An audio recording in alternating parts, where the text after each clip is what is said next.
Hi guys, in this video you will see how we can change a variable in a class. Now that's why we are using the property wrapper called ObservableObject. Now firstly, I'm going to go ahead and create a new class file. I'm going to create a Swift file and then the file name as, let's say, my class.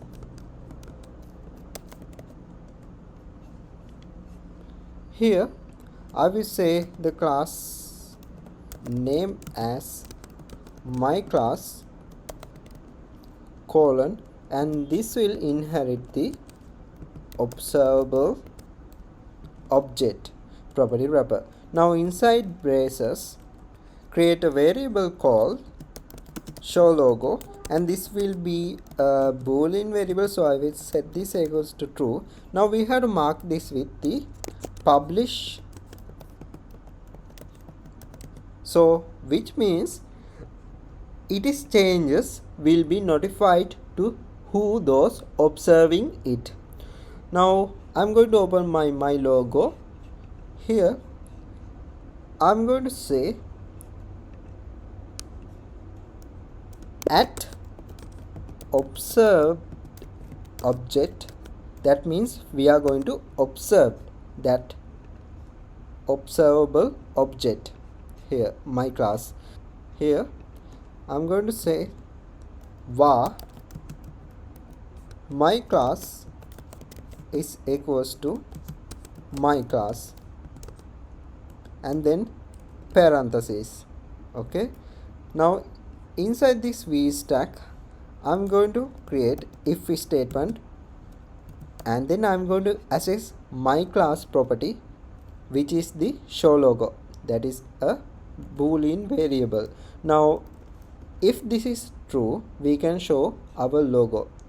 Now the logo I'm going to say logo as a image.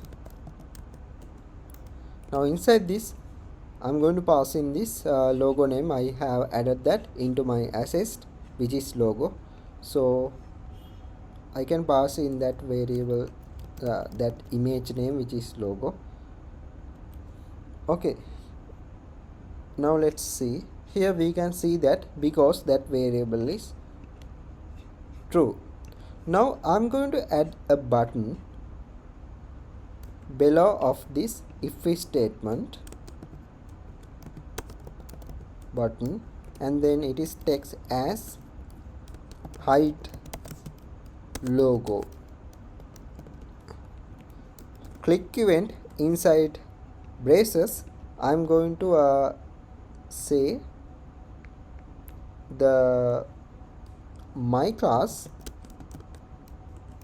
dot show logo dot toggle.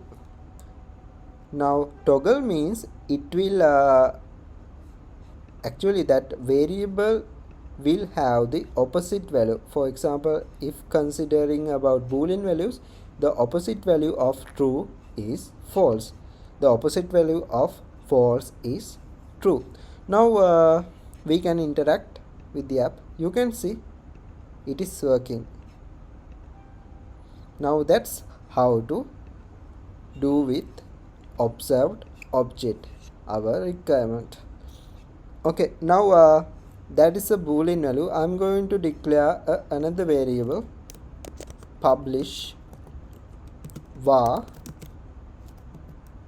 my name is equals to some name. Here let's say Ashen. Okay, now inside this my logo I'm going to create a text. Let's go ahead and show our text here, my class dot my name. Now below I'm going to add a button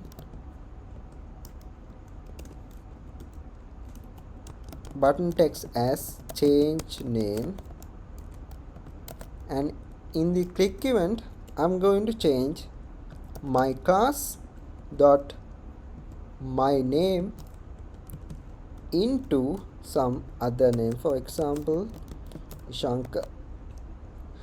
Now we can see the preview. Okay, now I'm going to click on this change name. You can see it is changed. Using this observed object, we can do this thing. It will listen to value changes in classes. Okay, that's it for this video. If this video helps you, please subscribe to my YouTube channel. Thank you.